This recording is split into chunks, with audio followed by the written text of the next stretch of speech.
چاہے میرے عزیزو کسی کے چاہنے سے، تو گھٹائے سے کسی کے نہ گھٹا ہے نہ گھٹے گا یا رسول اللہ، جب بڑھائے تجھے میرا اللہ تعالیٰ تیرا۔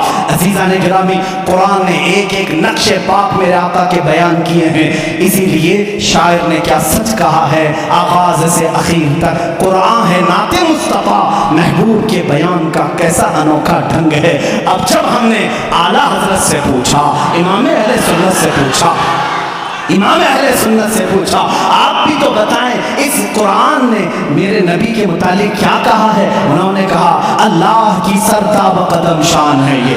قرآن کہہ رہا ہے خدا کو نہیں دیکھا، یہ مظہر خدا کو دیکھ لے، انسان نہیں انسان، وہ انسان ہے یہ۔ قرآن کہتا ہے ایسا انسان آیا ہی نہیں۔ پھر اعلیٰ حضرت فرماتے ہیں ایمان یہ کہتا ہے، قرآن یہ کہتا ہے اور اللہ کی سرتاب قدم شان ہے، انسان نہیں انسان، وہ انسان ہے یہ۔ قرآن انہیں ایمان بتاتا ہے۔ قرآن کیا کہتا ہے؟ ان کی محبت ہی عین ایمان ہے۔ اور جب ہم نے ایمان سے پوچھا تو بتا رسول کا درجہ کیا ہے، ایمان یہ کہتا ہے میری جان ہے یہ۔